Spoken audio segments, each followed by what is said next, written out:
Hello and welcome to the News at 7, where we get to the heart of the day's stories and communities across Scotland tonight. Police in the Highlands are searching for a man after an 8-year-old boy was sexually assaulted at a campsite in the middle of the night. We'll have all the latest on that story. Also tonight, as the Supreme Court rules on car finance commissions, we'll hear from a consumer expert about what the ruling means. And is that Spider-Man I see? How Scotland has become a mecca for filming Hollywood blockbusters. And I'll be in the heart of Edinburgh as its two biggest summer festivals get underway. Of course, we will have all the sport with Lewis, who is back. What have you got for us tonight, Lewis? Well, it is that time already, Amy. The eve of a new Premiership football season, and we'll hear from several of the managers as they seek to steer their sides to success. All that already, and Edinburgh's not the only show in town. We'll have a preview of the Govanhill International Festival. Hello, I'm Amy Irons and welcome to the News at 7.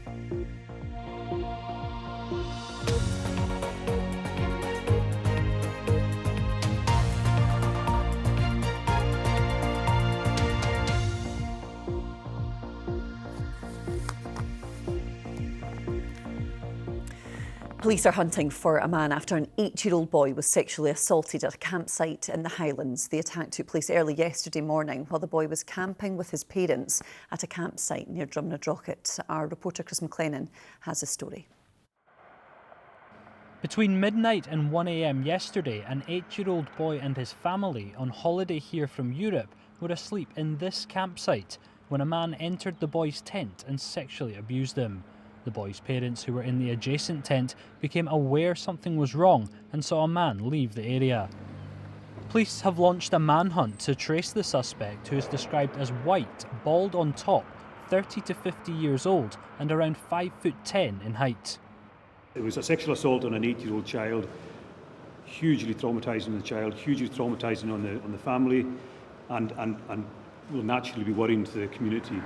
This small village in the Highlands on the bank of Loch Ness relies heavily on tourists that come here each summer.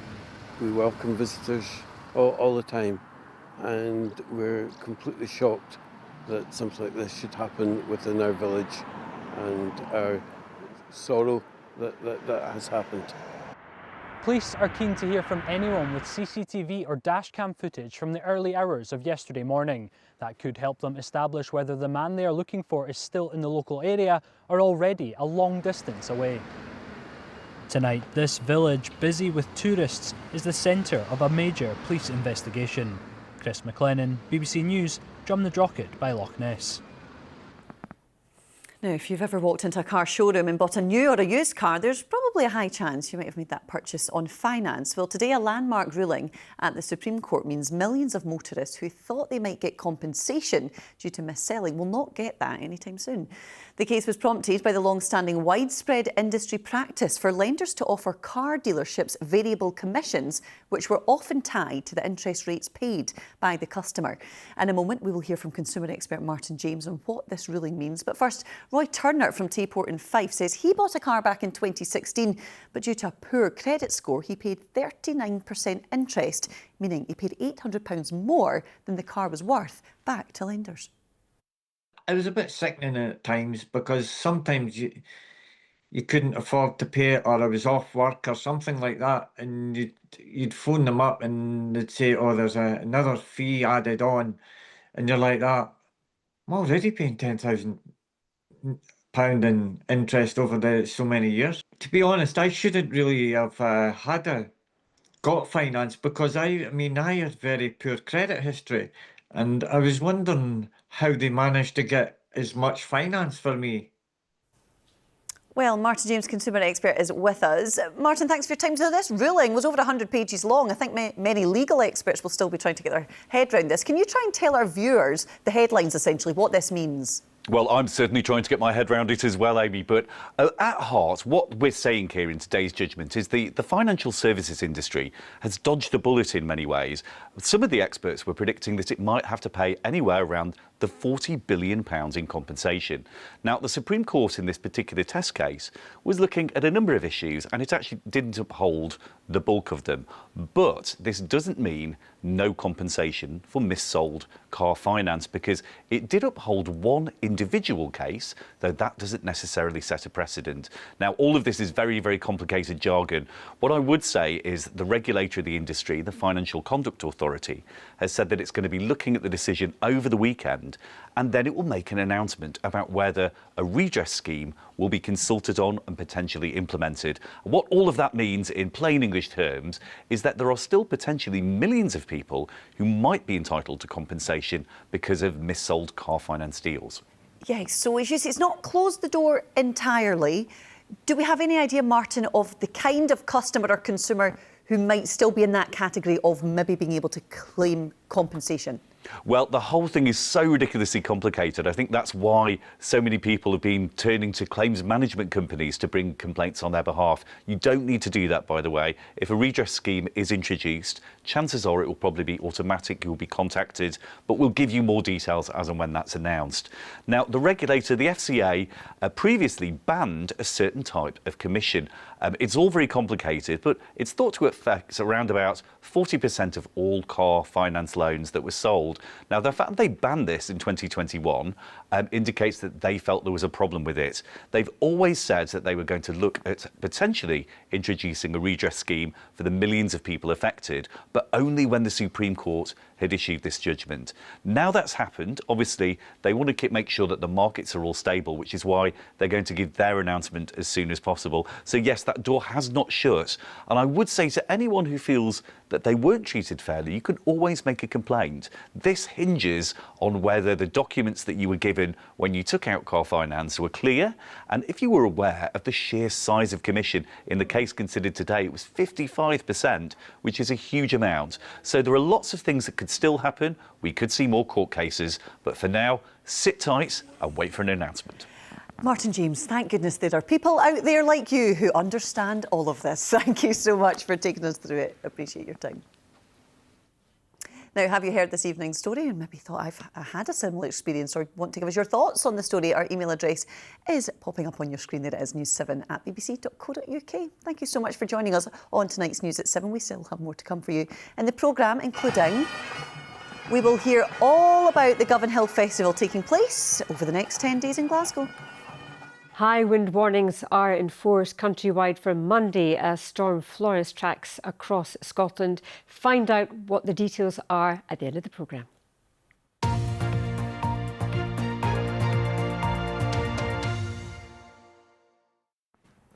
Yes, we'll get all the details with Judith later. Now, the most serious cases coming before Scotland's courts could face even longer delays despite their ongoing recovery from the COVID pandemic. For the first time, the number of cases waiting to go to trial across the whole court system is lower than it was before the first UK lockdown. But the number of cases being sent to the High Court, which deals with offences including murder and rape, is going up. Our Home Affairs correspondent David Cowan reports.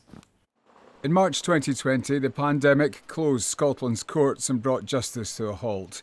5 years on, the system is still recovering and facing a new challenge. The number of High Court cases is rising. With a limited pool of judges and lawyers and no scope to increase capacity, that means it will take longer to get trials underway. The head of the court service says they're in desperate need of a multi-million-pound investment to modernise the system.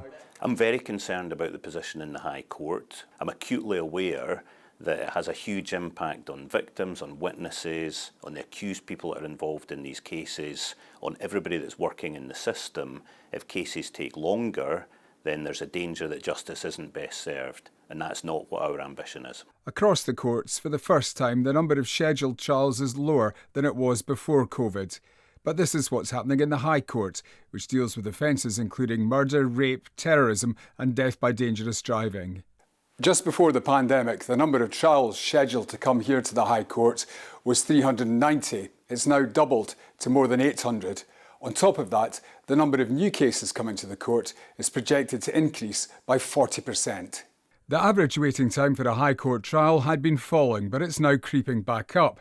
This year it's expected to be 43 weeks compared to 22 before the pandemic. But the gap between the initial incident or complaints can be far longer. I mean, 2 years would be not unusual. It's too traumatising for people having to try and remember so that they can give good evidence at court. Asking people to do that for, 2 years and longer, it's inhumane. The Scottish Government pointed out that Scotland is the first part of the UK to have brought court backlog levels down to below COVID levels. It says it's invested more than £200 million to help the system recover from those difficult days, that journey times in criminal cases are being reduced, and 2 bills currently before Parliament will modernise the justice system. David Cowan reporting Scotland, Edinburgh. 40 passengers have been evacuated from a train after reports that carriages were filling with smoke. ScotRail said the 5:36 Inverness to Glasgow Queen Street train stopped near Gleneagles this morning after smoke was detected. Passengers had to climb down onto the tracks on ladders. So far, there are no reports of any injuries. Services between Glasgow, Aberdeen, Inverness and Edinburgh are currently disrupted though. Let's get a round up of the stories making the BBC News app in Scotland today then. And a joint fatal accident inquiry is due to take place into the deaths of a 12-year-old boy and a 39-year-old man who died while taking part in separate outdoor activities.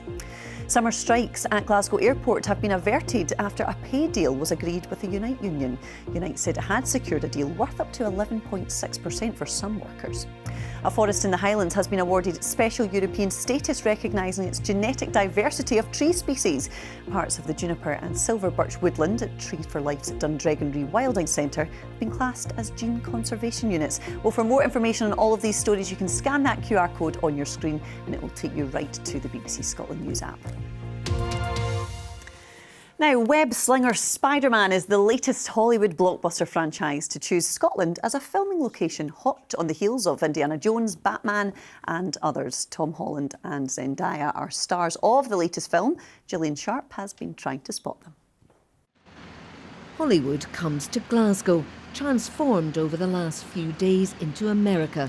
Street signs, flags, vehicles, the city's grid layout and buildings, making it easy to dress. It's got the city centre buzzing, some even travelling to see behind the scenes of a major movie. We've came through from Dundee just to have a little look at the filming, see if we can spot any celebs, and just have a look to see what's going on. It's outstanding, a great promotion for the city. Being a Spider-Man fan from Glasgow, I can't get enough here. It's just a great atmosphere for Glasgow, something different, something new, and yeah, I'm looking forward to see it come out. I originally thought it was for President Trump, but then I find out it's they're shooting the movie here. The most recent Spider-Man film was 4 years ago. Now actor Tom Holland returns as the web-wielding superhero. Other major film productions have also chosen Glasgow as a location. It's doubled as Philadelphia and New York. So what do these kind of productions bring? For Glasgow, this means opportunities for accommodation, for service industries, for hospitality, some opportunities for film crews as well. But these things are rather like cruise ships. They arrive, they dock in town, they unload largely their own staff into the city, and then after a few weeks they leave again. It's great opportunities for freelancers, I would absolutely say that. Road closures affect different parts of the city over the next while as the filming takes place.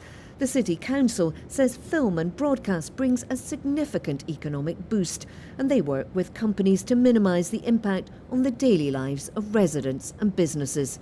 Gillian Sharp, reporting Scotland, Glasgow. Still to come, we will have the weather with Judith, and we are at 2 festivals kicking off this weekend. But before all of that, it's sport time with Lewis, and we have the new season beginning already, Lewis. Absolutely, Amy. Yes, you might still be in holiday mode, but it is the eve of another Scottish Premiership football season. The last campaign wound up with Celtic being comfortable winners in the league, finishing 17 points clear of second-placed Rangers. It was their 4th consecutive top-flight title triumph, and also the 4th time Brendan Rodgers has guided the Parkhead side to that achievement. So will they dominate in the coming season? Here's how some of their fans are feeling. Aye, there's always that excitement in there.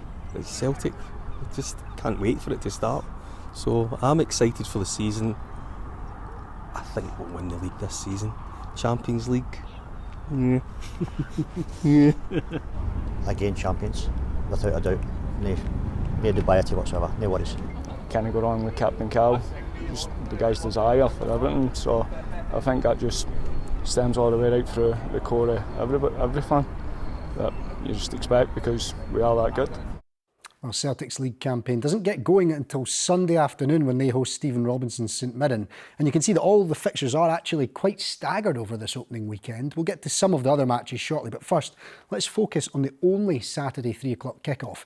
Davy Martindale's hoping his Livingston side can start their life back in the Premiership in positive fashion by giving Kilmarnock a tough test under new boss Stuart Kettlewell. You always want to get off to a good start. You know, you always want to try and post your first win as quick as you possibly can. So I think the shortest of short-term targets is to try and get your first 3 points on the board, as difficult as that will be. Fundamental basic parameter is try and stay in the Premiership, but I'm not going into the Premiership with that mindset. I want to compete. I want to compete with everybody. I want to compete with every team. I want to try and pick points up. So by doing that, that should lead to the main objective, which is staying in the Premiership, but we're not here just to survive. Rangers start their campaign against Motherwell tomorrow night, and the Ibrox club will be hoping to have exciting new recruit Mikey Moore available for that one. The English teenager has completed a loan switch from Tottenham Hotspur, but the clubs are awaiting international clearance before he can play. Meanwhile, Motherwell boss Jens Bertel Askau is preparing to face an old teammate in Russell Martin as he begins his first league campaign in the Fir Park dugout. We enjoy working with young players, enjoy playing a part in their development, and I think we can help Mikey, but most importantly, he can help us win on the pitch. We're not here to just help other teams develop football players. We're here to win, and he can help us do that. And if we can win whilst developing people and players as well, then I think that's the ultimate goal. I wouldn't say it's an easy job to go up against Glasgow Rangers no matter what. I know Russell obviously more than I know some of the other coaches, and when you follow his teams, it's very clear what they try to do. Well, one of the most fascinating storylines in the Premiership this season is seeing how Falkirk fare after back-to-back promotions have propelled them upwards from League One and the Championship in recent seasons. On Sunday, the Bairns host Dundee United, who will face Rapid Vienna in their next Conference League qualifier after progressing against Una Strazen last night. It's a quick turnaround for the Tangerines, who will go to an expectant Falkirk Stadium, with home fans seeing their club back in the top flight for the first time since 2010.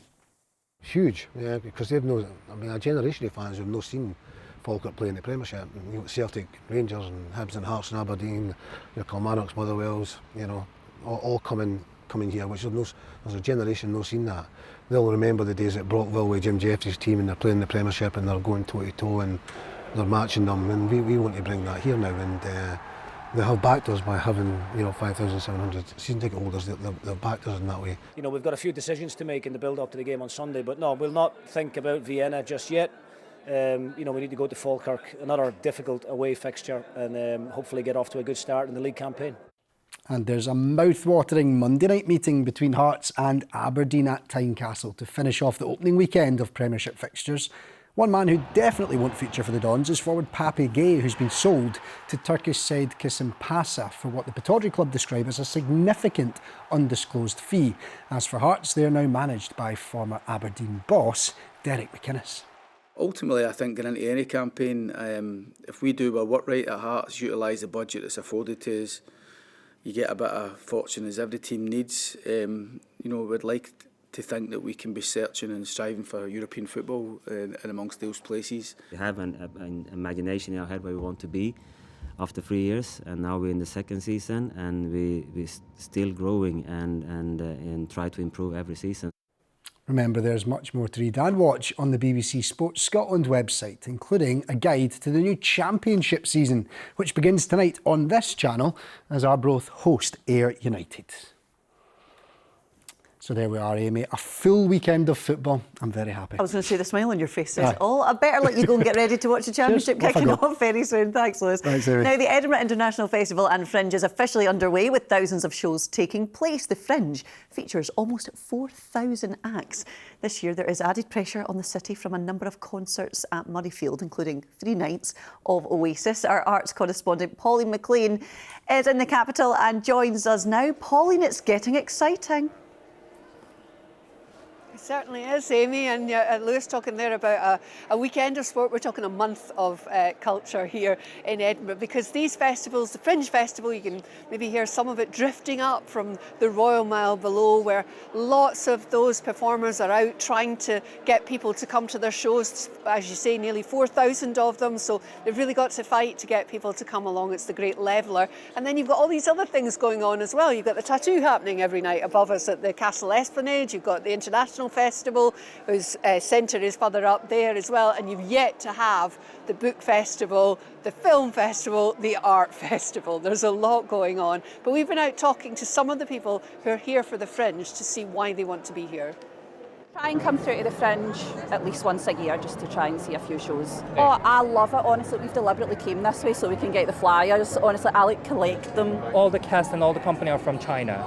We fly all the way from China to Edinburgh to have this amazing moment with everyone. There's so much going on everywhere. It's like an overstimulating experience just walking up and down the mile. What's your first impressions? A lot of people. Yeah, that's nice. Yes. A lot of people. Good vibe, good feeling. I've come every year for the last 5 years, except for COVID, when we stopped coming, and I really, really love it. And Amy, I mean, those kind of people come for all sorts of different reasons to all these festivals. Sometimes they just come because they enjoy the fact that all of these festivals combine together, that there are these 6 summer festivals back to back. But it's kind of difficult. What we don't know this year is whether all the concerts, which are also happening, so you've got Oasis coming to do 3 nights, you've got all these concerts in Murrayfield Stadium. It's going to put a lot of pressure on the city. But the various authorities, the council, the festivals, the police, they all say that they should be able to cope with it. Pauline, I'm just hoping you get a little bit of downtime and can now go and take in some of the sights yourself, I'm hoping. Not jealous of Pauline at all while I'm in this studio. Now, the Edinburgh Fringe isn't the only event kicking off this week, as tomorrow sees the launch of Glasgow's Govanhill International Festival and Carnival. Nestled in the heart of Govanhill, Scotland's most diverse and multicultural community, Saturday's parade starts off 10 days of art, street music and even a book festival with former First Minister and local MSP Nicola Sturgeon. Hazel Martin went along to see how the preparations are going. It's an event for the community, created by the community. We're going to have a really big grassroots community parade, probably one of the largest of its kind in Scotland, with puppets, music, choreography, a stilt walker, a unicorn, all arriving at this park. And then we're going to have an amazing concert that features lots of diverse voices from our community in Govanhill. It's a community where 81 different languages are spoken and there's 53 different ethnicities. And we've also then got a programme of nearly 80 events going on over the next week or so. This is a festival with a message. The festival actually started around 9 years ago as a response to racist attacks that happened in the community. So it is a really big stand against racism. It's an anti-racist festival, and it's about giving the communities in Govanhill their voice. The communities decide a lot and determine a lot of what's in the programme. Govanhill's an area rich in different cultures, and the festival aims to celebrate that. I think it's a community where everyone talks to their neighbour, which is really special. And there are lots of different groups, there's lots of different social enterprises, lots of different community groups, and there's always lots of stuff happening. But it's also a community that houses a huge number of people who describe themselves as artists and creatives. So when you ask them to kind of participate in a festival and you offer them a creative neighbourhood grant, which is the first time we've done that this year, they come up with some really dynamic stuff, and they co-create that with the community. Over the next 10 days, expect music, food, performances and more, where civic and artistic life meet in a display of celebration and solidarity. Hazel Martin, reporting Scotland, Glasgow. Yes, so much on offer in Govanhill over the next 10 days or so. How is the weather going to be looking, though? That is a big question. Let's find out with Judith, because we've got our first storm of the summer season, which I don't think many people would expect. I mean, I know we get a lot of rain in Scotland, but a big storm in the summer? Yeah, it's a summer storm. Now, it's actually the 6th storm that's coming our way. And this is the last... it's funny because it's all topsy-turvy, but it's actually, we have a year-long season, so this is the 6th storm. The last one was Storm Aylwin, which is back in January, and we don't really often see these summer storms, and the reason it's being flagged up, because it's like your typical winter storm, is because it's summer. The trees are in leaf, there's loads of people camping, there's loads of people out, holidaying in caravans, lots going on outdoors, temporary structures like you see at the Edinburgh Festival, so that's why this storm has been highlighted, and it is an evolving situation, Amy, as well. So things will change over the weekend. So things might look quite nice just now, but it's all yes, to change. The calm before the storm. Yeah, it is. These pictures are Scotland never fails to disappoint us, and not just gets my spirits up when I see these beautiful pictures of the country. But yes, absolutely, as I said there to Amy, it is an unusual winter storm coming our way. But we start off with the ridge of high pressure bringing a lot of dry weather tonight through tomorrow. This feature here bringing some rain Saturday night and at first on Sunday. Then it's this deepening area of low pressure battling towards us. It's actually forming just off Newfoundland as we speak. Coming to our shores on Monday. Still the track of the low. There's a bit of uncertainty. One to keep an eye on the forecast for. I'm actually on shift right through the weekend and Monday, so I'll be able to tell you up-to-date changes as they come in. And you can see just on the back edge of that low, a real swathe of high winds. So winds will be the dominating feature. But as far as tomorrow is concerned, it really is a lovely start to the day. A fresh feel first thing, but glorious sunshine across the country. The calm before the storm, as I just said. Maybe the odd light shower just clipping the Banff and Buchan coast, but that is about it. Any early light showers over the Northern Isles clearing away, and to all intents and purposes, a fine summer's day. And those temperatures are set to rise across eastern Scotland. We are looking at highs of 22 or 23 Celsius for the likes of Angus, Fife, and towards Edinburgh, the Lothians and the borders. And a bit of high clouds spilling into the west. It's just ahead of a weather front which will bring some rain in tomorrow night. So once that rain pushes in tomorrow night, it's with us first thing on Sunday. It pulls away nicely during the course of the day. Slower to clear from Shetland, but it will eventually brightening up with some showers pushing in on some quite brisk westerly winds, and those westerly winds will lend a fresher feel across the country, although we'll still see 21 across eastern Scotland. Then it's all about the storm on Monday. Now we do have a yellow countrywide warning for high winds.